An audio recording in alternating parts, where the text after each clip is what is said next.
క్రీస్తు ప్రభు యొక్క కృపయు సమాధానము నిత్యము మనకు తోడుగా నడిపించును గాక. ఆమేన్. పరిశుద్ధ గ్రంథంలో నుండి పరమగీత గ్రంథము 2వ అధ్యాయము 12వ వచనం చదువుకుందాం. దేశమంతటా పువ్వులు పూసియున్నవి, పిట్టలు కోలాహము చేయు కాలము వచ్చెను, పావుర స్వరము మన దేశములో వినబడుచున్నది. కాబట్టి ఈ యొక్క వాక్యమును ధ్యానించుకుంటకు మరి కారణము ఏంటి అంటే, దేశమంతటా ఏమనుంది? పువ్వులు పూసి ఉన్నవి, పిట్టలు కోలాహలము చేయు కాలము వచ్చెను, పావుర స్వరము మన దేశములో వినబడుచున్నది. ఈ యొక్క పువ్వులు పూసే కాలము వసంత కాలము. మరి ఈ యొక్క కాలము భయంకరమైన ఆ యొక్క చలి తర్వాత మరలా సూర్యరశ్మి ఎప్పుడైతే వస్తుందో అప్పుడు మరి పువ్వులు శ్రేష్టముగా, అందముగా, రమ్యముగా కనబడతాయి. 2 సంవత్సరములు మనం అందరం ఎట్లా ఉన్నాం? మనకు చెప్పాలంటే మరి సుమారుగా 2 సంవత్సరములు కరోనా తర్వాత ఇంత గొప్ప సభ జరిగించుకునట మనకిదే మరి ఆనందము, మరి ఒక గొప్ప జయము. అలాగే మనం అందరం ఎట్లా కనబడుతున్నాం? మరి మీ అందరినీ చూస్తుంటే దైవజనులు అన్నారు కదా, షారోను మైదానముతో సమమైన మైదానము ఏ రాజ్యమందును లేదు. కాబట్టి ఇక్కడ మరి శ్రేష్టమైన పువ్వులు, అలాగే పిట్టలు కోలాహలము చేయు కాలము వచ్చెను. మరి అందరూ కోలాహలం ఉందా లేదా? ఏంటి సందడి? మరి రోడ్డు మీద వెళ్ళేవారు అడుగుతున్నారు, ఏంటి సందడి అంటే మరి ఇది బైబిల్ మిషన్ వారి యొక్క సందడి. కాబట్టి దైవజనులను మనం గౌరవించి మరి ఘనపరచుటకు దేవుడు మనకు అనుగ్రహించిన గొప్ప గొప్ప అర్హత లేక గొప్ప యోగ్యత మరి దేవుడు మనకు అనుగ్రహించి ఉన్నారు. సరే, మరి ఈ యొక్క వాక్యం కంటే ముందు మరి సిలువను బట్టి మనం ఏం సంపాదించుకుంటున్నాం? ఈ కోలాహలం అంటే ఏంటి? ఆనందం. మరి ఇప్పుడు వరకు పాడుకున్నాం, నాకింత ప్రోత్సాహము ఆనందము కలుగుటకు కారణం ఎవరు? సిల్వబడ్డ యేసుక్రీస్తే. మరి సిల్వ అనేది ఒక భయంకరమైన శోధనకు, శ్రమకు, అలాగే మరి కర్స్ అంటే మరి భయంకరమైన శాపమునకు సూచనగా ఉంది. కానీ ఈ సిలువ మనకి ఈ దినమున ఏమై ఉన్నది? ప్రోత్సాహమునకు, ఆనందమునకు కారణమైంది. ఒక్కసారి మీ ప్రక్కవారిని చూసి ప్రోత్సాహకరంగా ఒక చిరునవ్వు నవ్వి సంతోషముగా మరణాత చెప్పండి. మరి ఏం కావాలి? ఈ యొక్క చిరునవ్వు వారి జీవితంలో ఏమైపోవాలి? ఒక గొప్ప ప్రోత్సాహం. మరి ఈ మధ్య కాలంలో ఒక నా సహోదరి ఒక అమ్మాయి ప్రార్థన చేయించుకుంది. ఏంటి అంటే, బాబుకి జ్వరం వచ్చిందక్క, ప్రార్థన చేయని. సరే, బాగుంది, ప్రార్థన చేసిన తర్వాత అంటుంది కదా, పెద్దోడికి జ్వరం వచ్చింది, మరి చిన్నోడంట వాడి మీద కుళ్ళుకుంటున్నాడంట. ఎందుకు కుళ్ళుకుంటున్నాడు అంటే, పెద్దోడు చాలా లార్డ్ లాగా ఫీల్ అవుతున్నాడంట, కింగ్లా ఫీల్ అవుతున్నాడంట. కింగ్లా ఫీల్ అయ్యి మీరందరూ మరి జ్వరం వచ్చిన వాడు అంటున్నాడంట, నేను కింగ్ లాగా ఉన్నాను, మీరందరూ నాకు సర్వెంట్స్ లాగా కనబడుతున్నారు అన్నాడంట. వాస్తవానికి వాడికి ఏమొచ్చింది? 104 టెంపరేచర్ జ్వరం. కానీ ఆ సమయంలో తల్లి దివారాత్రములు చేసే పరిచర్య, తల్లి తనతోనే ఉంటుంది. ఇంకా అమ్మమ్మలు, తాతలు అందరూ వచ్చి మరి పరామర్శించటం, మరి తిన్నావా లేదా, చూసుకున్నావా లేదా అన్నీ చేస్తూ ఉంటే వాడికి ఎట్లా ఉంది అంటే, అబ్బో నేను కాబట్టి కింగ్లా ఉన్నాను, మరి నాకు వీళ్ళందరూ ఎట్లా ఉన్నారంట? సర్వెంట్స్ అంట, సేవకుల్లా కనబడుతున్నారంట. ఇది చూసి తమ్ముడికి ఈర్ష్య పుట్టిందంట. వాడికి రావాలా జ్వరం, మరి నాకు కూడా రావచ్చుగా. అంటే మరొక శ్రమ ఏం కలిగించింది? ఒక బిడ్డకేమో ఆనందం కలిగించింది, అతిశయం కలిగించింది. ఇంకొక బిడ్డకు ఆ శ్రమ ఏం కలిగించింది? నాకు కూడా వస్తే బాగుండు, మరి నేను కూడా ఏమవుతాను? బాస్ లాగా ఉంటాను అనుకుంటున్నాడు. కాబట్టి శ్రమ అనేది ఊరకనే కాదు, కానీ మరి శ్రమలో ఒక గొప్ప అంతస్తుంది. మరి అలాగే ఈ సిలువ శ్రమ మనం ఎందుకు ధ్యానం చేసుకుంటున్నాము అంటే, ఈ సిలువ మన మురుపుకు కారణం, మన యొక్క ప్రేమకు కారణం, మనము ఈ రీతిగా సభలు జరిపించుకొనుటకు కారణమైంది. మరి ఎంతమంది పాటలు రాస్తారు లేక పాటలు పాడుకుంటారు చెప్పండి? పోనీ యేసయ్యకు ఎన్నెన్ని పేర్లు పెట్టుకుంటారు? మరి దైవజనులు ఒక్కసారి కీర్తన చూడండి. నాకింత ప్రోత్సాహ ఆనందములు కలుగుటకు దాంట్లో ఎన్ని నామములతో దైవజనులు స్తుతించారు అంటే, ఒకటి కర్త. కర్త అంటే ఎవరు? కలుగచేసిన వాడు. కాబట్టి మరి ఇంత ప్రోత్సాహమునకు కర్త. రెండవది ఘనమైన హేతువు. అంటే నేను ఇంత ఆనందించుటకు కారణమేంటి అంటే ఎవరంట? సిల్వబడ్డ యేసు. అలాగే నాకు కల ఉన్నతమైన కారణం ఎవరు? యేసు ప్రభువే. అలాగే నేను మురియు శ్రీకరంబగు నామమేది అంటే యేసు ప్రభువే. ఎవరు నా భక్తికి పునాది ఎవరు అంటే యేసు ప్రభు. నా కంఠంబును ఎవరు పాటలతో ఎత్తి ఉన్నారు అంటే యేసు ప్రభు. అలాగే ఎవరు నా పాపముల భారమునెత్తుకొని దేవునికి నాకును స్నేహంబు కలిపిరి అంటే సిల్వబడ్డ యేసుక్రీస్తే. కాబట్టి ఎన్ని పేరులు, ఎన్ని నామములు, ఎన్ని హేతువులు, ఎన్ని రీతులుగా దైవజనులు స్తుతించి ఉన్నారు. మరి మనం స్తుతించగలమా? శ్రమ వస్తే మూలుక్కుంటాం, మరి నీలుక్కుని కూర్చుంటాం, మరి ఇంకా కావలిస్తే మరి వేరే వారిని చూసి వారికి లేదు నాకే ఎందుకు రావాలి అనుకుంటాం. కానీ మరి మరి దైవజనుల యొక్క విశ్వాసం ఎంత గొప్పది అంటే, మరి మన యొక్క శ్రమల్లో ఎవరిని చూడాలి అనగా సిల్వబడ్డ యేసుక్రీస్తు. అంతేకాదు మరి ఈ యొక్క కీర్తనకు పైన ఏమని వ్రాయబడి ఉంది? క్రీస్తే విశ్వాసికి ప్రోత్సాహం. కాబట్టి ప్రోత్సాహం అనేది మరి మనకి ఎప్పుడు కావాలి, ఎలా కావాలి అంటే ప్రతి విషయంలో మనం ప్రభు వైపు చూడవలసిన వారమై ఉన్నాం. ఇక్కడ కూడా చూస్తే దేశమంతటా పువ్వులు పూసి ఉన్నవి, పిట్టలు కోలాహలము చేయుచున్నవి. కాబట్టి ఏంటి కోలాహలము అనగా, ఒకటి మరి దేవుని యొక్క కార్యములను బట్టి అవే పువ్వులు. మరి పిట్టలు ఎవరు అనగా విశ్వాసులు అని దైవజనులు మనకు తెలియజేసి ఉన్నారు. మీరందరూ ఎట్లా ఉన్నారు ఇప్పుడు? వాస్తవానికి ఫంక్షన్ హాల్కి రావాలి. ఏసీ ఫంక్షన్ హాల్ కంటే ఏం గుర్తొస్తుంది? పెళ్ళి గుర్తొస్తుంది. మరి అంతే కదా, పెళ్ళిళ్ళకైతేనే ఈ హాల్స్ వాడుకుంటాం. మరి ఇప్పుడు మనమందరము ఎలాగున్నాం? వధువు సంఘము వరుని కొరకు, వధువు సంఘము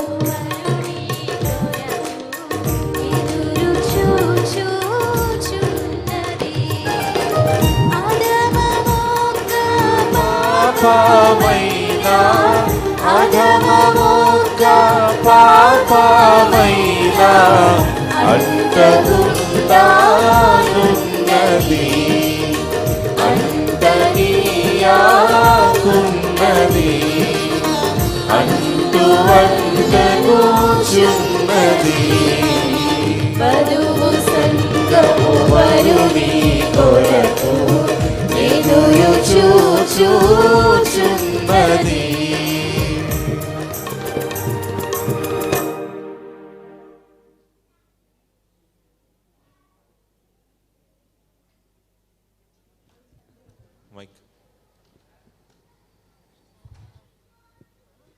వరుని ప్రేమ స్మరణతోనే, వరుని ప్రేమ స్మరణతోనే పరిపూర్ణమౌచున్నది. వరుని మీదనున్న ప్రేమ, వరుని మీదనున్న ప్రేమ పెరగనించుచున్నది, తరగనీయాకున్నది. వరుడు వరుడను చున్నది, వధువు సంగము వరుని కొరకు ఎదురు చూచుచున్నది.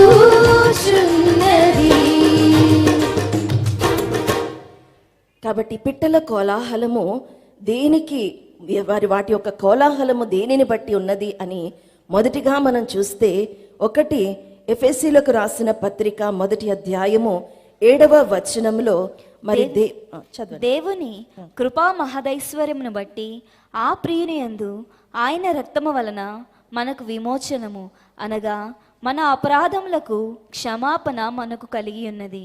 కాబట్టి ఆ ప్రియుని బట్టి మనము సంపాదించుకున్నది ఆయన రక్తము వలన మనకు విమోచనము, అనగా మన పాపములకు లేక మన అపరాధములకు క్షమాపణ మనకు కలిగి ఉన్నది.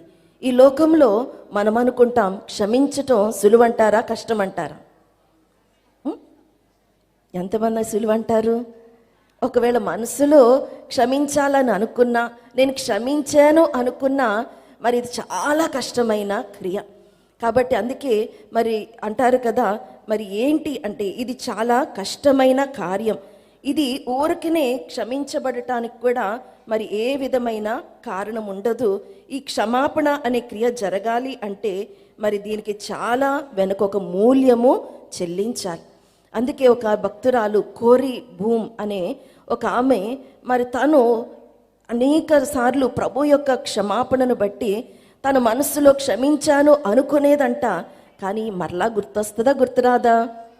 మనిషిని చూసినా పరిస్థితిని బట్టైనా ఏదో ఒక రీతిగా క్షమించాను అనుకునేది, కానీ మనస్సులో పరిపూర్ణముగా క్షమించలేకపోయేదంట.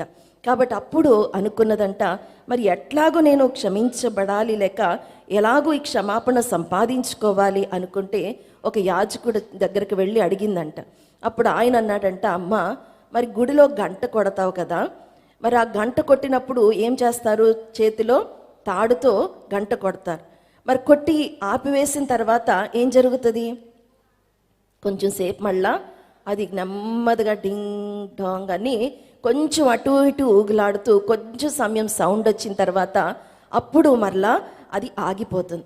కాబట్టి నువ్వు ఎప్పుడైతే ఆ రోప్ మీద, ఆ తాడు మీద నీ చేయి తీసివేస్తావో అప్పుడు నీ హృదయంలో ఆ క్రియ జరిగిపోయింది.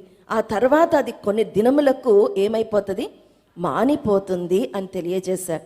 కాబట్టి ప్రభువైన క్రీస్తు రక్తము ప్రతి పాపము నుండి మనలను పవిత్రులనుగా చేయును. కాబట్టి మన యొక్క భక్తికి ఆధారం ఏంటి? మన యొక్క మరి విశ్వాసమునకు ఆధారం ఏంటి? ఈ రీతిగా మన వధువు సంఘము వరుని కొరకు ఎదురు చూచుచున్నది అని ఆనందిస్తున్నాము అంటే మన విశ్వాసం వెనుక ఆధారం పునాది ఏంటి అంటే సిలువబడ్డ యేసుక్రీస్తే. ఆయన నా పాపములన్నిటినీ క్షమించి ఉన్నారు గనక మరి నేను ఇక మీదట ఆ భారము మోయవలసిన పని లేదు అని మనం విశ్వసించుట. అలాగే తర్వాతది చూస్తే మరి ఎఫెసీలకు రాసిన పత్రికలోనే 2వ అధ్యాయము 11వ వచనంలో చూస్తే, కాబట్టి మునుపు శరీర విషయములో అన్యజనులై ఉండి శరీరమందు చేతితో చేయబడిన సున్నతి గలవారు అనబడిన వారి చేత సున్నతి లేని వారనబడిన మీరు ఆ కాలమందు ఇశ్రాయేలుతో సహపౌరులు కాక పరదేశులను, వాగ్దాన నిబంధనలు లేని పరజనులను, నిరీక్షణ లేనివారును, లోకమందు దేవుడు లేనివారునై ఉండి క్రీస్తుకు దూరస్తులై ఉంటురని మీకు జ్ఞాపకము చేసుకొనుడి. కాబట్టి మునుపు మనమందరము శరీర విషయములో అన్యజనులై ఉండి శరీరమందు చేతితో చేయబడిన సున్నతి గలవారు అనబడిన వారి చేత సున్నతి లేనివారు అనబడిన మీరు ఆ కాలమందు ఇశ్రాయేలుతో సహపౌరులు కాక పరదేశులమై ఉన్నాం, పరదేశులమును, వాగ్దాన నిబంధనలు లేని పరజనులను, నిరీక్షణ లేని వారు, లోకమందు దేవుడు లేని వారై ఉన్నారు. కాబట్టి ఒకప్పుడు మనమందరము ఏమై ఉన్నాం? దూరస్తులమై ఉన్నాం. అలాగే దేవుడు లేనివారిగా ఉన్నాం. కానీ ఈ సమయమందు మనమేమై ఉన్నామంట? అయినను మునుపు దూరస్తులైన మీరు ఇప్పుడు క్రీస్తు యేసునందు క్రీస్తు రక్తము వలన సమీపస్తులై ఉన్నారు. ఇప్పుడు దేవుని హస్తమును మన హస్తమును కలిపిన వారెవరంట? సిల్వబడ్డ యేసుక్రీస్తే. కాబట్టి ఈలాగు దేవునితో మన చెయ్యి కలవాలి అంటే ఏం కావాలి? ఒక్కొక్కసారి మనకి ఇష్టమైన వ్యక్తిని చూచినప్పుడు ఏమనిపిస్తుంది? ముట్టుకుంటే చాలు. ముట్టుకుంటే ఏమైనా అంటుకుంటుందా? వాళ్ళ రంగు అంటుకుంటుందా? వారి యొక్క అందం అంటుకుంటుందా? లేకపోతే వారి యొక్క మరి శక్తి ఏమైనా, ప్రభావం ఏమైనా అంటుకుంటుందా? ముట్టుకుంటే ఎవరిని ముట్టుకోవాలి? యేసయ్యను ముట్టుకోవాలి. కానీ ఇష్టం బట్టి, సంతోషం బట్టి ఏం చేస్తూ ఉంటాం? ముట్టుకుంటే అదొక ఆనందం. నేను పట్టుకున్నాను తెలుసా అంటారు. కాబట్టి ఇక్కడ చూస్తే మరి మునుపు మనమందరము దేవుడంటే కూడా ఎవరో తెలియని వారం. కానీ ఈ దినమున క్రీస్తు ప్రభు యొక్క రక్తము చేత మనం ఏమని పిలువబడుచున్నాం? దేవుని బిడ్డలము, వారసులం. కాబట్టి అంతేకాదు, ఇప్పుడు మనకి ఇంకా గొప్ప పేరేంటి? మనమందరం పెండ్లి కుమార్తె సంఘం, అనగా వధువు, అనగా పెండ్లి పీఠమందు, పెండ్లి విందునందు వధువు పీఠం ఎక్కడుంటుందంట? క్రీస్తు ప్రభు ప్రక్కనే. కాబట్టి ఈ అంతస్తు ఎట్లా సంపాదించుకున్నాము అంటే కేవలము క్రీస్తు ప్రభు ద్వారా. అలాగే తర్వాత మరి ఆయన మన సమాధానమై ఉండి మీకును మాకును ఉండిన ద్వేషమును, అనగా విధిరూపకమైన ఆజ్ఞలు గల ధర్మశాస్త్రమును తన శరీరమందు కొట్టివేయట చేత మధ్యగోడను పడగొట్టి మన ఉభయులను ఏకము చేసెను. కాబట్టి 16వ వచనంలో తన శిలువ వలన ఆ ద్వేషమును సంహరించి దాని ద్వారా వీరిద్దరిని ఏక శరీరముగా చేసి దేవునితో సమాధాన పరచవలనని ఈలాగు చేసెను గనుక. కాబట్టి దేవునితో సమాధానము కలిగి ఉన్నది. అలాగే తర్వాత చూస్తే మరి ఈ శిలువ మన నిరీక్షణకు ఆధారమై ఉన్నది. నిరీక్షణ అంటే ఏంటి? నిరీక్షణ అంటే ఏంటి? ప్రేమ, విశ్వాసము, నిరీక్షణ. ఈ మూడు గొప్పవే, కానీ వీటన్నిటిలో కూడా మూడిట్లో ఏది గొప్పది? మరి విశ్వాసం అంటే ఏంటి? విశ్వాసం అంటే నిరీక్షింపబడు వాటి యొక్క నిజ స్వరూపం అంటారు. నిరీక్షణ అంటే ఏంటి?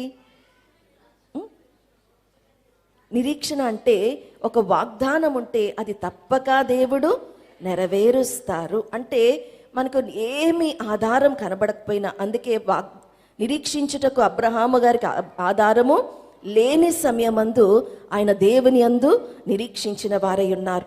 అలాగే తర్వాత చూస్తే మరి కొలస్సీలకు రాసిన పత్రిక 1వ అధ్యాయము 19వ వచనంలో కూడా మరి మన యొక్క నిరీక్షణ దేని మీద ఆధారపడి ఉన్నది? ఆయన యందు సర్వ సంపూర్ణత నివసింపవలననియు ఆయన శిలువ రక్తము చేత సంధి చేసి ఆయన ద్వారా సమస్తమును, అవి భూలోకమందున్నవైనను పరలోకమందున్నవైనను వాటన్నిటినీ ఆయన ద్వారా తనతో సమాధాన పరుచుకొనవలననియు తండ్రి అభీష్టమాయెను. కాబట్టి మరి దేవునితో సంధి, అంతేకాదు ఈ యొక్క సంధి ద్వారా ఏమి సంపాదించుకున్నాము అంటే ఆయన ద్వారా సమస్తమును, అవి భూలోకమందున్నవైనను పరలోకమందున్నవైనను వాటన్నిటినీ ఆయన ద్వారా తనతో సమాధానపరచుకొనవలనని తండ్రి అభీష్టమాయెను. మరియు గతకాలమందు దేవునికి దూరస్తులను, మీ దుష్క్రియల వలన మీ మనస్సులో విరోధ భావం గలవారునై ఉండిన మిమ్మును కూడా తన సన్నిధిని ఎట్లా తయారు చేసి ఉన్నారు? పరిశుద్ధులుగాను, నిర్దోషులుగాను, నిరపరాధులుగాను నిలువబెట్టుటకు ఆయన మాంసయుక్తమైన దేహమందు మరణము వలన ఇప్పుడు మిమ్మును సమాధానపరచను. కనుక క్రీస్తు ప్రభు యొక్క మరణము ఎందుకు ఆవశ్యకం? ఎందుకు మన విశ్వాసమునకు, మన భక్తికి, మన యొక్క ప్రోత్సాహమునకు కారణమయ్యుంది అంటే మనము ఇప్పుడు దేవుని సన్నిధిలో ఎట్లా కనబడుతున్నాం? పరిశుద్ధులు, నిర్దోషులుగాను, నిరపరాధులుగాను. కానీ ఏదైనా క్వాలిటీ మనలో ఉందంటారా? ఒకానొక సమయమందు మరొక సండే స్కూల్ టీచర్ కూడా చాలా పాఠం చెప్పిందంట. ఏంటి అంటే మనం దేవుని సన్నిధిలో పాపములను ఒప్పుకుని పాప క్షమాపణ పొందుకోవాలి అని ఎంతో పాఠం చెప్పిన తర్వాత లాస్ట్లో ఒక ప్రశ్న వేసిందంట. ఏమని అంటే, ఇంతకీ చెప్పండి, మరి పాప క్షమాపణ పొందాలంటే ఏం చెయ్యాలి అనిందంట. ఏం చెయ్యాలి? అప్పుడు నెమ్మదిగా ఒక స్వరం వినపడుతుందంట, పాపం చెయ్యాలి అని.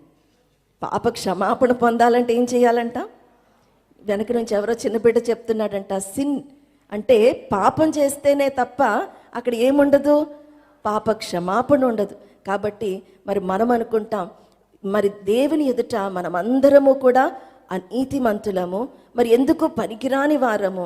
కానీ ఈ యొక్క శిలువ ద్వారా మనం ఏ రీతిగా మార్చబడ్డాము అంటే మరి నీతిమంతులుగా, పరిశుద్ధులుగా, నిర్దోషులుగా, నిరపరాధులుగా మనలను నిలవబెట్టుచున్నది క్రీస్తు ప్రభు యొక్క శిలువ. కాబట్టి మరి ఈ యొక్క విశ్వాసమే మనకు ఏమిస్తుంది? ఉత్సవంబును కలిగించుచున్నది సిల్వబడ్డ యేసుక్రీస్తే. ఆ తర్వాత 2వ చరణంలో అంటున్నాం కదా, నేను నా విధులెల్ల నిశ్చయంబుగా నెరుగా జ్ఞానమిచ్చుచునుండు జ్ఞాని ఎవ్వారు వాని ఎడల నన్ను యథార్థ పరునిగా గావించి అవినా చేనరావేర్పించునెవరు సిల్వబడ్డ యేసుక్రీస్తే.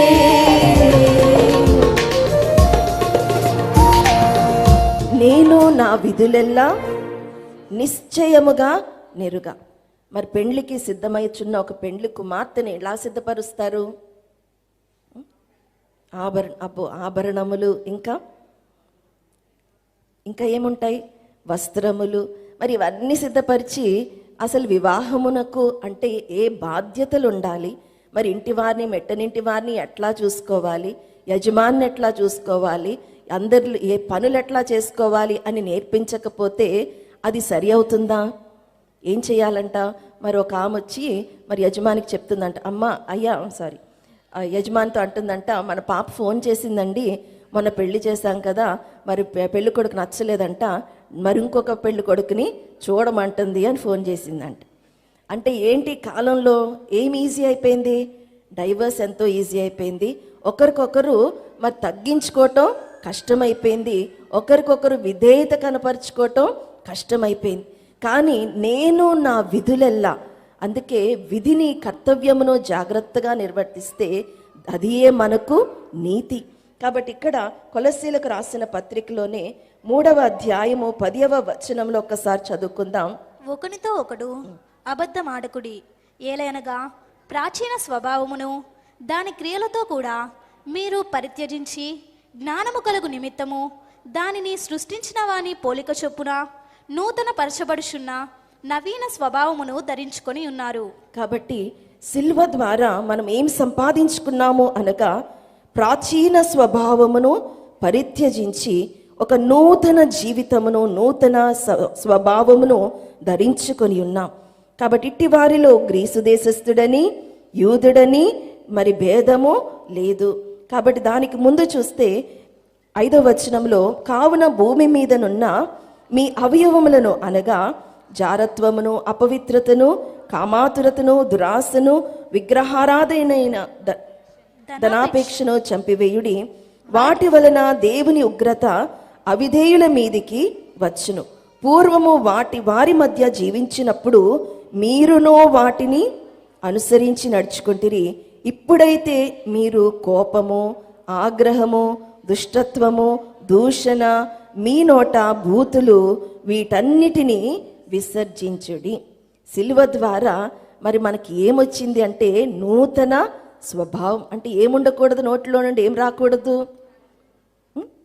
ప్రాచీన స్వభావంలో ఏముంది? బూతులు ఉన్నాయి, మరి దూషణ ఉంది, మరి ఇంకా ఏముంది? మీ నోట బూతులు, అలాగే దుష్టత్వము, దూషణ, ఆగ్రహము, అబద్ధములు ఇవన్నీ ఉన్నాయి. కానీ నూతన స్వభావములో ఏముండదు? ప్రభువులో మరి నూతనముగా చేయబడిన మనము మరి ఇవన్నీ కూడా పరిత్యజించి జ్ఞానము కలుగు నిమిత్తము దానిని సృష్టించిన వాణ్ణి పోలిక చొప్పున నూతన పరచబడుచున్నాం. కాబట్టి సృష్టికర్త యొక్క పోలికను మనము సంపాదించుకొని ఉన్నాం.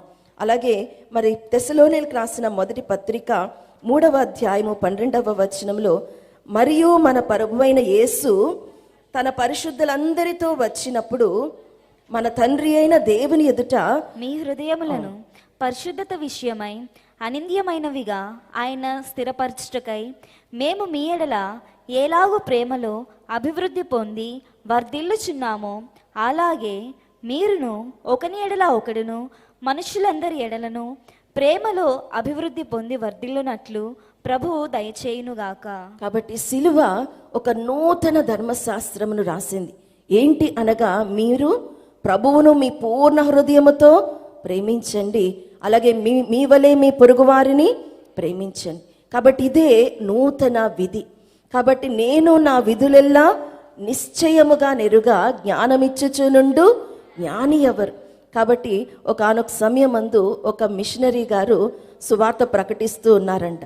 సువార్త ప్రకటిస్తుంటే మరి అంతా చెప్పిన తర్వాత క్రీస్తు ప్రభు ఎమ్మాయి శిష్యులతో నడిచి వెళ్తున్నారు అని చెప్తుంటే మరి అక్కడ రేమని రాయబడి ఉంటుంది లూకా సువార్తలో 24వ అధ్యాయము. క్రీస్తు ప్రభు మరి అక్కడ వారితో ఉండాలి అని మనస్సున్నప్పటికీ ఆయన కొంచెం ముందుకు వెళ్ళాలి అనే ఆలోచన కలిగి ఉన్నట్టుగా మరి చూస్తూ ఉంటాం. 29వ వచనం, 24, వారు 28వ వచనం. ఇంతలో తాము వెళ్ళుచున్న గ్రామము దగ్గరకు వచ్చినప్పుడు ఆయన ఇంకా కొంత దూరం వెళ్ళునట్లు అగపడగా వారు సాయంకాలము కావచ్చినది, ప్రొద్దు గ్రుంకినది, మాతో కూడా ఉండమని చెప్పి ఆయనను బలవంతము చేసిరి గనుక ఆయన వారితో కూడా ఉండుటకు లోపలికి వెళ్ళెను. కాబట్టి ఇక్కడ యేసు ప్రభు ఇక్కడ ఏమైనా విషయం మీకు అర్థమైందా? యేసయ్యకేమో అక్కడ ఉండాలని ఉంది, కానీ ఆయన ఎట్లా కనబడుతున్నారంట? ఇంకా కొంచెం ముందుకు వెళ్ళాలని ఉందేమో. మరి వీరేమడుగుతున్నారు అక్కడ శిష్యులైన వారు? మరి ఇంకా కొంచెం దూరం వెళుతున్నట్టు కనబడుచున్నప్పుడు సాయంకాలం కావాల్సి వచ్చింది, మాతో కూడా ఉండుమని బలవంతం చేశారు. ఇది మనకైతే మామూలు విషయంగా ఉంటుంది. దీంట్లో ఏమైనా పాఠం ఉంటుందా?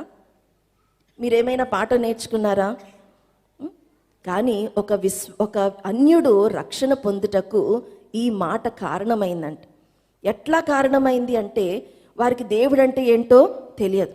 వారికి అంతా కూడా దేవుడు లేడు అనే నాస్తికత్వం ఉంది. ఇప్పుడు రష్యా దేశం ఉంది, భయంకరమైన యుద్ధములు.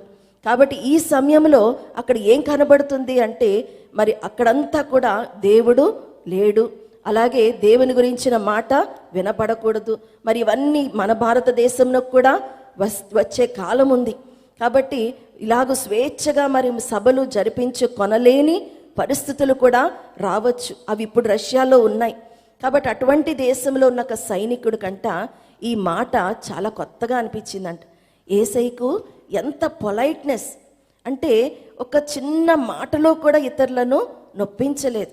ఆయన కావాలంటే నేను మీతో కూడా ఉంటాను అని చెప్పొచ్చుగా, కానీ వారు ఆహ్వానించే వరకు ఆయన ఏం చేయలేదు, వారితో కలిసి ఉండలేదు అని చెప్పి మరి ఆ పొలైట్నెస్ యేసు ప్రభులో ఉన్న ఆ యొక్క మంచి స్వభావము, మరి మెత్తనైన స్వభావము, మరి విధేయతతో కూడిన స్వభావమును బట్టి ఆయన రక్షింపబడ్డాడంట. కాబట్టి మనం అనుకుంటాం మరి వాక్యంలో అందుకే సున్నైనా పొల్లైనా ఏది కూడా తీసివేయకూడదు. ప్రతి మాటలో కూడా ఎవరికి ఏ ఒక్క రక్షణ అనుభవము దేవుడు కలిగిస్తూ ఉంటారు. కాబట్టి తర్వాతది చూస్తే నేను నా విధులెల్లా నిశ్చయముగా నెరుగా. కాబట్టి మనమందరము దేవుని సన్నిధిలో పరిశుద్ధముగాను అనింద్యముగాను అలాగే ప్రేమ కలిగి ఉండేటకు సిలువ మనకు ఆస్పదమై ఉన్నది. అలాగే 3వ కోలాహలము ఏంటి అనగా మరి ఎవరు నా శత్రువును, ఎవరు నా శత్రువు నిదిరించి గెలిచిరి, ఎవరు నా శోకంబు ఎగురాగొట్టిరి, ఎవరు నా హృదయం మోక్షను తీర్చి మనసు చివుకుమను గాయంబు మాంతిరి సిల్వబడ్డ యేసుక్రీస్తే నాకింక ప్రోత్సాహంతముల్ కల్గుట కేకర్త ఘనమైన హేతువై యుండు. ఎవరు నా శత్రువును ఎదిరించి గెలిచిరి, ఎవరు నా శోకంబు అంటే శోకం అంటే ఏంటి? వేదన, తీరని వేదన. కాబట్టి ఇది కూడా మరి తొలగించారు. ఎవరు నా హృదయంపు మూర్ఛ అంటే ఏంటి? అప్పుడే బాగుంటారు, సడన్గా పడిపోతారు, అప్పుడే బాగుంటారు, అప్పుడే కింద పడి దొర్లుతూ ఉంటారు. మరి ఏ క్షణంలో ఏమైపోతుందో తెలియదు. పేతురు గారు అప్పుడే నడిచారు నీళ్ల మీద, అంతలోనే పడిపోయారు. కాబట్టి మరి ఇందాక వాక్యంలో కూడా హృదయంలో మనస్సులో గర్వం అన్నారు. కాబట్టి మనం ఎక్కడ పడిపోతాం? మూర్ఛ అనేది ఎక్కడొస్తుంది? పైకి బాగుంటాం, పాటలు బాగా పాడతాం, వాక్యం బాగా చదువుతాం, అన్నీ బాగుంటాయి, కానీ మనసులో చివుకుమను గాయం ఉంటుందంట. ఇది ఎంత కష్టమో, ఎంత విశ్వాసికైనా. మరి ఒకవేళ అందుకే దైవజనులు పదే పదే ఒక ఉపమానం చెప్తూ ఉంటారు. ఒకవేళ ఉన్న ఒకే ఒక కుమారుని నీవు తీసివేసుకుంటే లేక చనిపోతే తల్లి ఎప్పుడు నేరం ఎవరి మీద మోపుతుంది? ఎవరిని ఏదంటది? దేవుని మీదే. కానీ నా బిడ్డ తప్పు చేశాడు, నేను తప్పు చేశానని ఎవరైనా అంటారా? అనరు. కానీ ఎవరికీ లేదా? మరి నాకొక్కడే కొడుకునిచ్చి ఆ కొడుకును కూడా తీసివేసుకున్నావు, కాబట్టి నీవు అన్యాయస్తుడు అనొచ్చు. కానీ ఆ బాధ, ఆ మూర్ఛ అనేది తొలగిపోవాలి అంటే ఎవరి వైపు చూడాలి? సిల్వబడ్డ యేసుక్రీస్తే.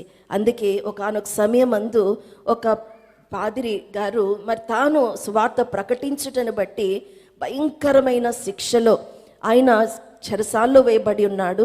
అంతేకాదు ఆయన ఎట్లా కొడుతున్నారు అంటే ఒళ్ళంతా కొట్టిన తర్వాత ఆ గదిలోని కంటే ఒక చిన్న గదిలో పెట్టి ఆ గదిలోనికి భయంకరమైన ఎలుకలను, ఆకలితో ఎలుకలను వదిలేస్తారంట.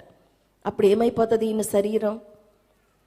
ఒక ప్రక్కను రాత్రంతా ఏం పనంట, ఆ ఎలుకలు తన శరీరం మీదకు రాకుండా, ఒక పక్కన గాయములు, రక్తం కారుతూనే ఉంటుంది, ఒక ప్రక్కన ఎలుకలు తనను తినివేయకుండా మరి వాటిని కొట్టుకుంటూ ఉండాలి. నిద్ర ఉండదు, శరీరము బలహీనమైపోయి మరి ఎంతో అలసిపోతాడంట. కాబట్టి అటువంటి స్థితిలో ఉన్నా సరే ప్రతిరోజు ఉదయాన్నే ఒక ప్రశ్న వేస్తారు. నీవు గనక నీ విశ్వాసమును నీ వదిలివేస్తే నిన్ను విడిచిపెడతాం. అయినా ఈయన ఏం చేయట్లేదు? విశ్వాసమును వదిలిపెట్టట్లేదు. అయితే ఇట్లా కాదు నీ పనని తన కుమారుని తీసుకొని వచ్చారంట. యవనస్తుడైన కుమారుడు, 14 సంవత్సరముల ప్రాయంలో ఉన్న కుమారుని తీసుకొని వచ్చి ఈయన కన్నుల ఎదుట ఆ కుమారుని కొరడాలతో కొడుతున్నారంట. అప్పుడు ఎట్లా ఉంటుంది? నాకు వస్తే శ్రమ పర్వాలేదు, కండ్లెదుట నన్ను బట్టి నా బిడ్డ ఎందుకు ఈ శ్రమ అనుభవించాలి అని ఓర్చుకున్నాడంట. తన బిడ్డ యొక్క శ్రమ చూడలేక మరి ఒక సమయంలో మరి కుమారునితో అన్నాడంట, మరి నాన్న నీ గురించి నీ శ్రమను నేను చూడలేకపోతున్నాను, నాకెంత శ్రమైనా నేను ఓర్చుకోగలను, కానీ నిన్ను శ్రమ పెట్టుట నాకు ఇష్టం లేదు. నా నోటితో నేను దేవుణ్ణి మరి వదిలివేస్తాను, దూషిస్తాను, వదిలివేసుకుంటాను అంటే ఆ కుమారుడు అన్నాడంట, నాన్న ఆ పని మాత్రం నీవు చెయ్యొద్దు. ఒకవేళ నీవు గనక ఆ పని చేస్తే నేను పరలోకానికి వెళ్ళేటప్పుడు ఒక మోసగాని కుమారునిగా వెళ్లాల్సి వస్తుంది. దేవుని దూషించి వదిలివేసిన వాని కుమారునిగా వెళ్తానేమో.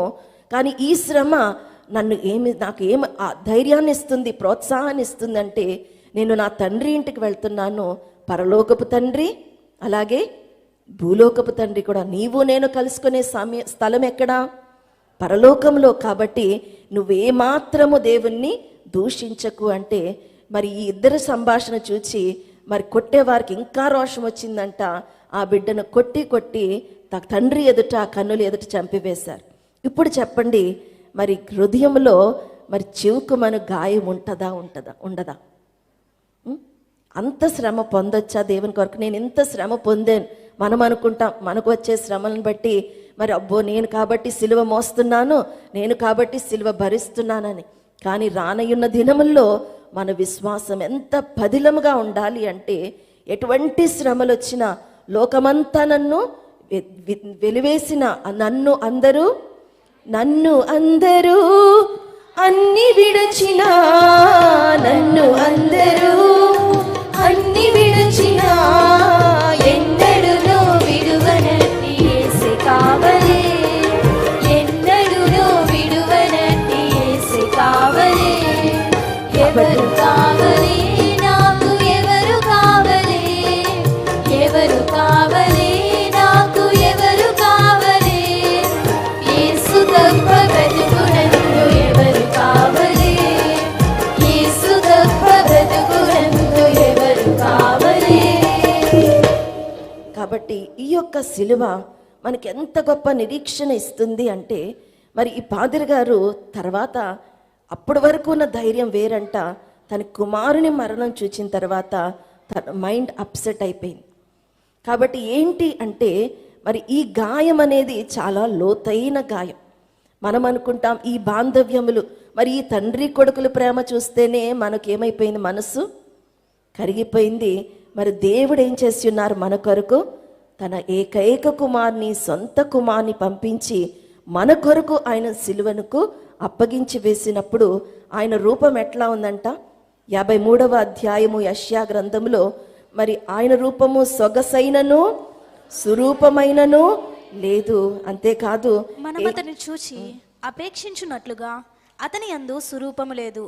అతడు తృణీకరింపబడిన వాడును, ఆయను మనుషుల వలన విసర్జింపబడిన వాడును, వ్యసన క్రాంతుడుగాను, వ్యాధిని అనుభవించిన వాడుగాను, మనుషులు చూడనొల్లని వాడుగాను ఉండెను.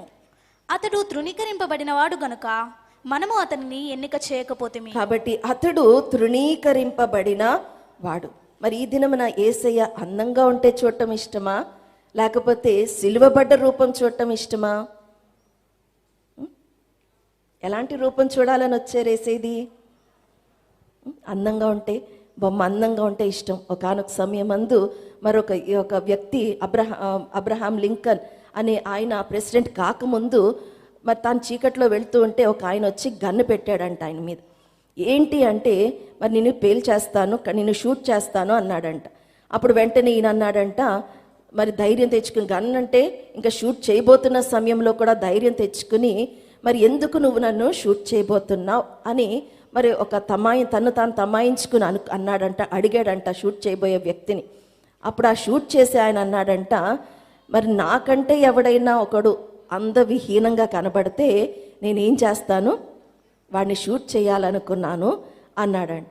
అప్పుడు ఈయన అన్నాడంట, సరే నువ్వు షూట్ చేయాలనుకుంటే షూట్ చేయి, నీకంటే నేను అందంగా లేను అనుకుంటే, అంత వికారంగా ఉన్నానంటే ఇంకా నాకు బ్రతకటానికి ఏమాత్రం ఇష్టం లేదు, నువ్వు షూట్ చేయంటే అప్పుడు ఆయనేమో వదిలి వెళ్ళిపోయాడంట. కాబట్టి ఏంటి అంటే, ఒకరికంటే ఒకరు ఏమనుకుంటాం, అందంగా ఉండాలనుకుంటాం, కానీ మరి వికారంగా ఉండాలని ఎవరైనా కోరుకుంటారా? కానీ దినమందు క్రీస్తులో సిలువలో మరి క్రీస్తు ప్రభు యొక్క రూపం ఎట్లా ఉంది అంటే, మరి ఎలా కనపడుతున్నాడు అంటే, అతనికి స్వరూపమైనను సొగసైనను లేదు. మనం అతని చూచి అపేక్షించినట్లుగా అతని యందు స్వరూపము లేదు. అతడు తృణీకరింపబడిన వాడు ఆయను, మనుష్యుల వలన విసర్జింపబడిన వాడును ఆయను. వ్యసనాక్రాంతుడుగాను, వ్యాధిని అనుభవించిన వాడుగాను, మనుష్యులు చూడనొల్లని వాడిగాను ఉండెను. అతడు తృణీకరింపబడిన వాడు గనుక మనము అతనిని ఎన్నిక చేయకపోతే. కాబట్టి సిలువలో ప్రభువును చూస్తే ఏ వ్యక్తి కూడా మరి లోకంలో జీవించడు. అంతేకాదు 53వ అధ్యాయములో కూడా 14వ వచనంలో, నిన్ను చూచి ఏ మనుష్య రూపము కంటే అతని ముఖమును, నరరూపము కంటే అతని ముఖమును చాలా వికారమని చాలామంది ఎలాగో విస్మయం పొందిరు. కాబట్టి సిలువలో ప్రభు యొక్క రూపములో మరి అందము లేదు, సౌందర్యం లేదు, కళ లేదు. మరి ఏం కనబడుతుంది అంటే పాపము యొక్క శిక్ష. మరి ఇలాగే ఒక మరి యాజకురాలు తన సాక్ష్యం పంచుకున్నారు. ఏంటి అంటే, సుమారుగా 28 రోజులు ఆమె ఐసీయూలో ఉన్నారంట. మరి సర్జరీస్ ఒకదాని తర్వాత ఒకటి 3 సర్జరీస్ జరిగి ఐసీయూలో ఉంటే ఇంకా చనిపోవటానికి ఇష్టమై లేక అంటే ఇంకా ఇంక భరించలేకపోతున్నాను, మరి ఏం చెయ్యాలి అని మరి తను బాధపడుతుంటే మరి కుమారుడు వచ్చి అన్నాడంట, అమ్మా మరి దేవుణ్ణి ఎందుకు నువ్వు అట్లా అంటావు, నువ్వు ఎక్కడున్నావు, యోబు గారిలాగా మంటలో లేవు, మంటలో కూర్చునైనా బాధపడుతున్నావా, నిన్ను ఎక్కడ పెట్టావు, ఐసీయూలో పెట్టాం, ఇక్కడ ఏముంది, ఏసీ ఉంది, మరి ఇంత హాయిగా ఉంటే దర్జాగా ఉండక దేవుడు నిన్ను స్వస్థపరుస్తాడనే ఆనందం కలిగి ఉండక నువ్వెందుకు దిగాలుగా ఉన్నావు అన్నాడంట. మరి ఇప్పుడు ఏసీ మనకి ఏమిస్తుంది అంటే, ఐసీయూలో ఉన్న పేషెంట్కి కూడా మరి ఆ చిన్న మాట కూడా ఆ తల్లికి ఏమైపోయిందంట, ప్రోత్సాహం ఇచ్చింది. నిజమే కదా, నేను యోబు గారంతటి శ్రమలో లేను కదా, దేవుడు నాకు కూడా ఏమిస్తారు, బలమిస్తారు కదా అని ధైర్యం తెచ్చుకుని రోజు ఆ ఏసీని చూస్తూ ఆ ఏసీ వెనక మరి ఉదయం అయ్యగారు ఏం చెప్పారు, ఏం చెప్పారు,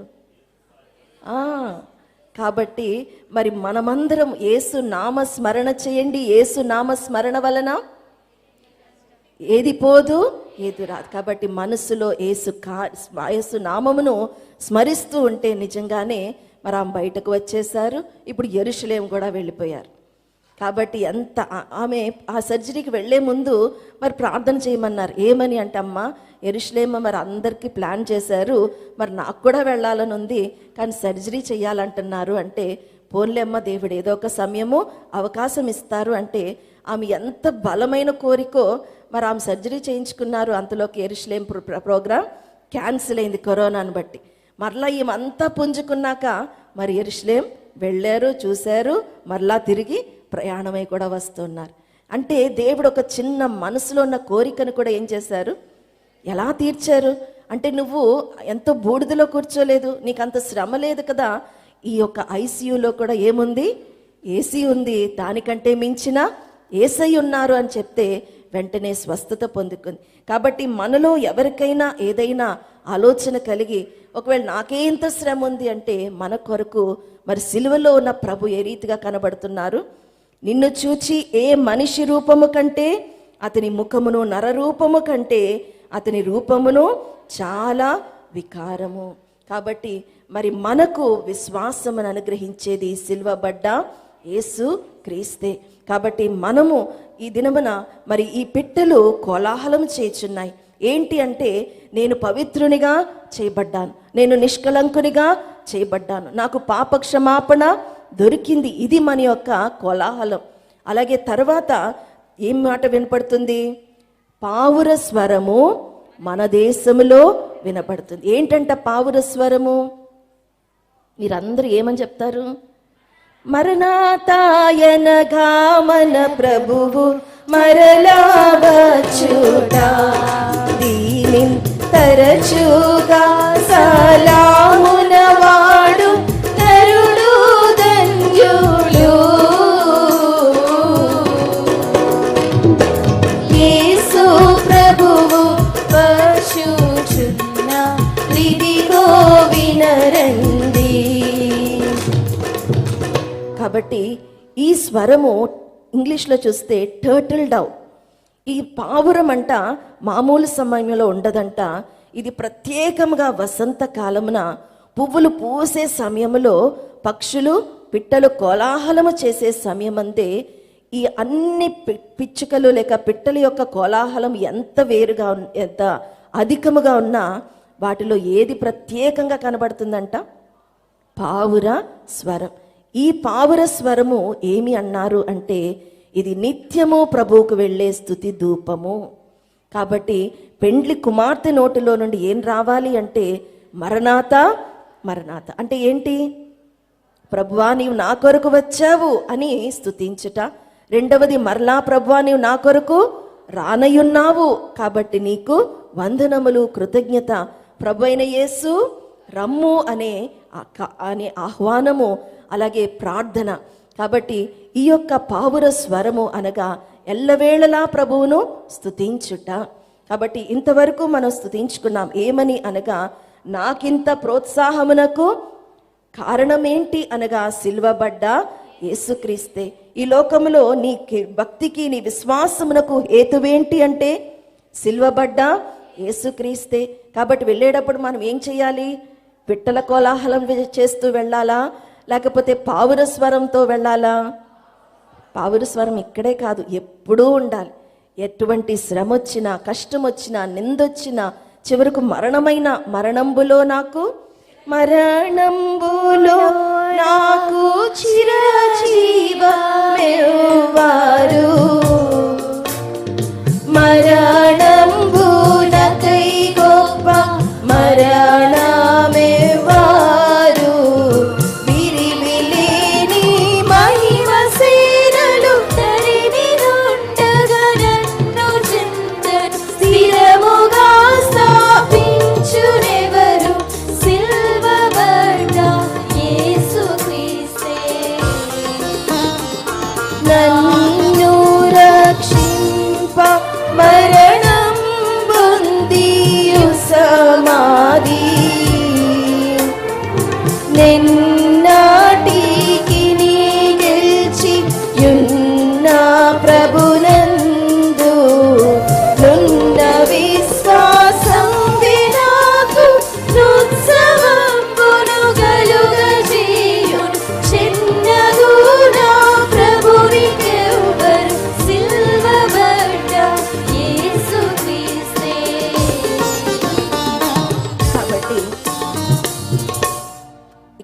చిన్న మాట నాకు అర్థం కాలేదు. మీకు అర్థమైతే చెప్పండి. చెన్నగు నా ప్రభువు ఎవ్వరు అంటే ఏంటి? ప్రతిరోజు పాడుకుంటాం, మరి చెన్నగు అని ఏం పాడుకుంటాం, ఎందుకు పాడుకుంటాం? అసలు చెన్నగు నా ప్రభు అంటే ఏంటి అంటే, మరి దాంట్లో చూస్తే చెన్న అంటే రెడ్నెస్, ఎరుపు. అలాగే రెండవ మాట అందమైనది. కాబట్టి అంటే ఈ యొక్క అందము దేనిని బట్టి వచ్చింది? నా ప్రియుడు ధవలవర్ణుడు, నా ప్రియుడు రత్నవర్ణుడు అనగా ఆయన రక్తమును బట్టి ఈ సిలువలో మనకేమొచ్చింది? అందము, ఆనందము, ఉత్సాహము, అలాగే ఉత్సవము, అలాగే విశ్వాసం. కాబట్టి చెన్నగు నా ప్రభువు కాక ఇంకెవరు? సిల్వబడ్డ యేసుక్రీస్తే. అంటే ఎర్రని వానిగా మరి నిలువెల్లా రక్తముతో ముంచబడి మరి ఎర్రని వానిగా కందిపోయిన నా ప్రభువు తప్ప నాకు ఇంకెవరు? ఆయన రక్తముతో మనము సంపాదించబడ్డాం. కాబట్టి ఈ రక్తమును బట్టియే మన విశ్వాసం. చివరిగా గలతీలకు రాసిన పత్రిక 6వ అధ్యాయం 14వ వచనం చదువుకుందాం. అయితే మన ప్రభు అయిన యేసుక్రీస్తు సిలువ యందు తప్ప మరి దేని యందును అతిశయించుట నాకు దూరమవును గాక. దాని వలన నాకు లోకమును, లోకమునకు నేనును సిలువ వేయబడి ఉన్నాము. కాబట్టి నాకు లోకమును, నేను లోకమునకును నేనును సిలువ వేయబడి ఉన్నాం. కాబట్టి ఈ సిలువ మనకేమి ఇచ్చింది అంటే అతిశయముని ఇచ్చింది. అతిశయం అంటే ఏంటి? తెల్లగా ఉన్న వాళ్ళకి ఏంటి అతిశయం? రంగును బట్టి అతిశయం. బాగా పాడే వాళ్ళకి ఏం అతిశయం? స్వరమును బట్టి అతిశయం. అంటే లేని దాన్ని బట్టి అతిశయమా, ఉన్నదాన్ని బట్టి అతిశయమా? అంటే ఇక్కడ కూడా సిలువబడ్డ యేసు క్రీస్తే అనగా ఆయన సిలువ ఇప్పుడు ఏమైపోయింది? సిలువయే నీకిక్కడ గద్దె, నా సిలువయే దాని పైనుండు. ఈ సిలువలు రెండు నిన్ను పైగద్దెకు చేర్చును. కాబట్టి ఈ రెండు సిలువలు ఒక ప్రక్కను మన హృదయములో ఏముండాలి? సిలువబడ్డ యేసుక్రీస్తు. అలాగే మనము ఆ సిలువపై ఉంటే ఈ లోకమునకు నేనును, నాకు లోకమును సిలువ వేయబడి ఉన్నాము అని తెలియజేస్తే అదే మన అతిశయం. కాబట్టి ఈ యొక్క దినమందు ఒకటి పువ్వులు అనగా క్రైస్తవుల్లో కలిగే కార్యములు లేక పుష్పించుట. షారోను మైదానముతో సమమైన మైదానము లేదు. నానా వర్ణాల పువ్వులు నరదృష్టిని ఆకర్షించేవై ఉన్నవి, కానీ మానవ శుద్ధి ప్రభుని మదిని ఆకర్షిస్తుంది. మనమందరం కూడుకున్నామంటే ఏంటి ఆనందం? లాక్డౌన్ లేదు, కరోనా లేదు. ఎవరైనా మాస్క్ పెట్టుకున్నారా? పొరపాటుకైనా పెట్టుకున్నారా? అంటే కరోనా మర్చిపోయారు, మాస్క్ మర్చిపోయారు, సోషల్ డిస్టెన్సింగ్ మర్చిపోయారు, అన్నీ మర్చిపోయి పువ్వుల్లాగా వెలిగిపోతున్నారు. అలాగే రెండవది మరి ఏంటి? పిట్టల కోలాహలం. ఏంటి కోలాహలం? సిలువబడ్డ యేసుక్రీస్తు నా ప్రియుడు, నా వరుడు రక్తవర్ణుడు, ధవలవర్ణుడు. మరి 10,000 మందిలో కూడా నేను అతనిని గుర్తింపగలను. కాబట్టి నా కొరకు ప్రాణము పెట్టిన నా వరుడు, నా భక్తికి నా యొక్క విశ్వాసమునకు పునాది. అలాగే మూడవదిగా చూస్తే మరి ఈ యొక్క పావుర స్వరము అనగా ఎల్లప్పుడూ స్తుతించుట. కాబట్టి ఏమున్నా లేకపోయినా, అది ఏసీ లేకపోతే ఇట్లా ఉంటారా? ఎట్లా ఉంటారు? హుషు హుషు హుషు హుషు. మరి వస్తారా? అసలు ఎంతమంది వస్తారు? ఇంతమంది ఉంటారా? ఇన్ని హాల్స్ నిండుతాయా? అంటే మరి ఈ సదుపాయములు ఉంటే దేవుని స్తుతిస్తున్నాం. కానీ ఏమున్నా లేకపోయినా ఏం చేయాలి? దేవుని స్తుతించాలి ఎల్లప్పుడూ. మరి మరణాత ప్రభు అయిన యేసు ఒక ప్రక్కన యుద్ధములు, జపాన్ దేశంలో భూకంపములు, రష్యాలో యుద్ధములు, మరి అలాగే మన దేశంలో మరి అనేక ప్రతికూల పరిస్థితులు, ధరలు ఎక్కువైపోయినాయి, అన్నీ వేరైపోయినాయి. కానీ మనం ఎట్లా ఉన్నాం? దేవుని సన్నిధిలో ఏం చేస్తున్నాం? ఆనందిస్తున్నాము. అంటే ఇది మన యొక్క విశ్వాసమునకు, భక్తికి ఆధారము సిలువబడ్డ యేసుక్రీస్తే. కనుక ఇలాగే రాక వరకు కూడా మన దైవజనులు మనకేం నేర్పించారు?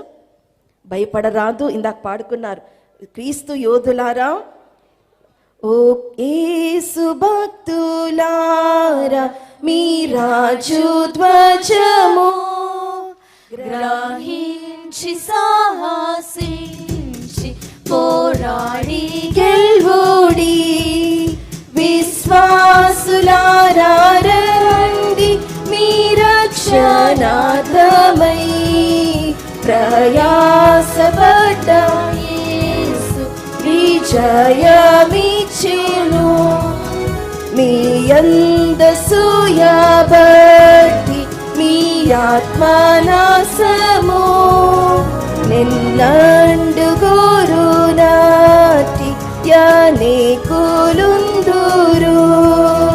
మీరెల్లరేసు పేరు వచించి ఆయనే సర్వాధికారి యంచు సేవింపవలెను. ప్రచండమైన దండు పోరాడలేచినన్ విరోధి శక్తి కోతి మరి తెగించుడి. స్వకీయ శక్తి కాక శ్రీయేసు నామము స్మరించి వాని యందు విశ్వాసముంచుడి. మీ అందసూయ బట్టి మీ ఆత్మను నాశము ఈ యొక్క ఉత్సవమునకు కారణమై ఉన్నది కనుక మీ సిలువను బట్టి అతిశయించు మేము రాక పర్యంతము కూడా నైనా తండ్రి మిమ్ములను ఊరేగించుచు విజయోత్సవంతో మిమ్మలను స్తుతించగలుగు భాగ్యము దయచేయమని, అలాగే ఈ కార్యం ఇంత చక్కగా నైనా జరిగించుచున్న దేవా తండ్రి యాజకులైన వారిని బట్టి, అధికారులైన వారిని బట్టి, సహకారులైన వారందరిని బట్టి వందనములు ప్రభా. దేవ ఒకప్పుడు ఏమీ లేనప్పుడు తండ్రి మా దైవజనులు చిట్ట చివరి మిషన్ అని అనుకున్నారే కానీ దేవా ఎవరి యొక్క దూషణ కూడా వారు నైనా తండ్రి మనస్సులో పెట్టుకొనలేదు. అలాగూ ప్రభా అదే పౌర స్వరము, ఆ స్వరమే, ఆ యొక్క నైనా తండ్రి ధైర్యమే, ఆ ప్రోత్సాహమే నేటి దినమున ఇంత గొప్ప ఘనముగా తండ్రి దేవా ఇంతటి చల్లని వాతావరణంలో ఒక్క ఫంక్షన్ హాల్ ఒకరు నైనా మరి చేసుకోవాలంటే నైనా తండ్రి నైనా ఎంతో కష్టమైన ఈ దినముల్లో ప్రభా ఇంత ఘనమైన ఏర్పాట్లతో బైబిల్ మిషన్ వారముగా మీ నామమును స్తుతించుటకు మీరు అనుగ్రహించిన ఈ యొక్క తరుణం బట్టి వందనములు ప్రభా. అలాగే తండ్రి ఏ కార్యమైనను ఎంచి చేసిన ఎడల ఏకరీతిని జరుగును, ఎంతో వింతగా జరుగును అన్నారు గనక దేవా ఇది నైనా ఒక గొప్ప ఆనందమునకు పునాదిగా వేసి తండ్రి దేవా వచ్చే ఏటి నుండి ఇంకా ఘనముగా మేము జరిపించుకుంటకు దేవా సమస్త ఏర్పాట్లు జరిగించమని అడుగుచున్నాం. అలాగే ప్రభా దేవా తండ్రి ఒక శోధన వెనుక ఒక గొప్ప ఆనందం ఇచ్చే దేవుడై ఉన్నారు. మా మహోత్సవంలో కొంత అంతరాయము మేము చూచినప్పటికీ ఇలాగూ ప్రభా రాజమండ్రి సభల ద్వారా ఆ కొరతను తీర్చి మాకు అనుగ్రహించిన ఆనందమును బట్టి వందనములు చెల్లిస్తూ దేవా మా యొక్క అధినేతను అలాగే నాయకులైన వారందరినీ దీవించి ఏకీభవించిన వారందరికీ రావాల్సిన ఆశీర్వాదమునిచ్చి రాక పర్యంతము మీ నామ ధ్వజముతో ఉత్సాహముతో సంతోషముతో దేవా తండ్రి మీ రాకను ప్రచురించు భాగ్యం మాకందరికి అనుగ్రహించుమని యేసు నామమున ప్రార్థించి స్తుతించి వేడుకొనుచున్నాము తండ్రి. ఆమేన్.